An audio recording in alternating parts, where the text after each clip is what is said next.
Salam damai Tuhan kita Yesus Kristus selalu menyertai kita. Saudara-saudariku yang dicintai Tuhan. Pada hari ini gereja merayakan perayaan Pesta Santo Lukas, pengarang Injil. Dan kita semua akan bersama-sama diundang untuk mengenal siapakah Santo Lukas. Dan tentu kita ingin merenungkan firman Tuhan yang akan kita dengar dari Injil Lukas bab 10 ayat 1 sampai 9. Mari kita mendengarkan firman Tuhan. Inilah Injil suci menurut Lukas. Kemudian daripada itu, Tuhan menunjukkan 70 murid yang lain, lalu mengutus mereka berdua-dua, mendahuluinya ke setiap kota dan tempat yang hendak dikunjunginya. Katanya kepada mereka, tuaian memang banyak tetapi pekerjanya sedikit. Karena itu mintalah kepada Tuhan yang mempunyai tuaian supaya ia mengirimkan pekerja-pekerja untuk tuaian itu. Pergilah, sesungguhnya aku mengutus kamu seperti anak domba ke tengah-tengah serigala. Janganlah membawa pundi-pundi atau bekal atau kasut. Dan janganlah memberi salam kepada siapapun selama dalam perjalanan. Kalau kamu memasuki suatu rumah, katakanlah lebih dahulu, damai sejahtera bagi rumah ini. Dan jikalau di situ ada orang yang layak menerima damai sejahtera, maka salammu itu akan tinggal atasnya. Tetapi jika tidak, salammu itu kembali kepadamu. Tinggal dalam rumah itu, makan dan minumlah apa yang diberikan orang kepadamu. Sebab seorang pekerja patut mendapat upahnya. Janganlah berpindah-pindah rumah. Dan jikalau kamu masuk ke dalam sebuah kota dan kamu diterima di situ, makanlah apa yang dihidangkan kepadamu. Dan sembuhkanlah orang-orang sakit yang ada di situ dan katakanlah kepada mereka, kerajaan Allah sudah dekat padamu. Demikianlah sabda Tuhan, terpujilah Kristus. Saudara-saudariku yang dikasihi Tuhan, kita coba mengenal siapakah Santo Lukas itu. Dalam catatan bahwa Lukas atau Santo Lukas lahir di Antioquia dari keluarga kafir. Dan pada masa itu Antioquia adalah sebuah kota yang termasyhur, ketiga dari atau di Kekaisaran Romawi. Nah, kenapa? Antioquia mempunyai wilayah yang luas dan juga wilayah yang makmur. Dan di sanalah orang-orang Kristen pertama menyebar karena penganiayaan orang-orang Yahudi.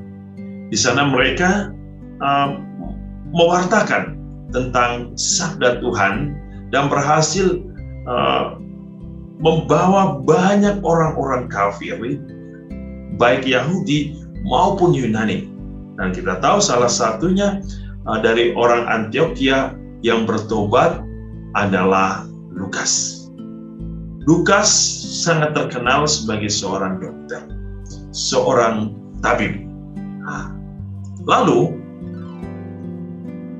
dia dikatakan sebagai orang yang lembut, dan dia juga adalah seorang yang baik hati, ya. Tentu sebagai seorang dokter, dia harus lembut dan baik hati karena ia akan melayani pasien, ya. Dan dia menjadi teman Rasul Paulus, ya, untuk pergi mendampingi Paulus di beberapa tempat dalam pewartaan, ya. Dan tentu Lukas sangat banyak membantu Rasul Paulus dalam mewartakan kerajaan Allah.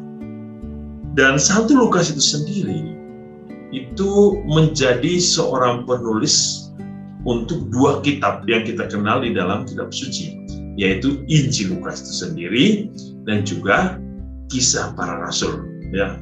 Dan kita tahu bahwa meskipun Santo Lukas tidak pernah bertemu dengan Yesus masa hidup di dunia, Lukas sangat antusias, ya, untuk menulis tentang Yesus bagi seluruh umat Kristiani yang baru bertobat. Jadi Ia berbicara dengan mereka yang mengenali Yesus. Ia mencatat semua perbuatan Yesus yang mereka lihat dan sabda Yesus yang mereka dengar.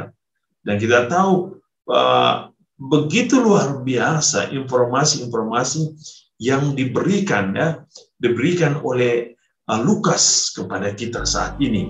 Bagaimana ia menggambarkan, bagaimana ia mengisahkan kisah yang sangat luar biasa tentang Yesus, dan bagaimana ia juga memberikan kisah yang sangat luar biasa dalam kisah para rasul tentang kehidupan para rasul, ya, dan bagaimana kehidupan para rasul dalam pewartaan Injil. Dan ini sangat luar biasa, bagaimana gereja dalam kisah para rasul itu bertumbuh dan berkembang. Dan sebagai seorang penulis, kita mendapatkan informasi yang sangat penting bagi kehidupan iman kita. Dan kita juga bisa melihat apa yang terjadi, bahwa dari catatan Santo Lukas kita bisa melihat bahwa Lukas adalah seorang yang sangat terdidik, seorang yang sangat pintar, sehingga tulisan-tulisannya memberikan kita suatu makna yang sangat luar biasa. Oleh karena itu, saudara-saudari, apa yang kita bisa belajar dari seorang pengarang Injil Santo Lukas? Pertama, kita bisa belajar tentang pertobatan. Bahwa setelah ia menerima pewartaan, ia bertobat. Dan setelah ia bertobat, ia benar-benar menyerahkan diri secara total kepada Allah. Ia memberikan segala kemampuannya bagi Allah. Di sini kita semua juga mau belajar dari Santo Lukas.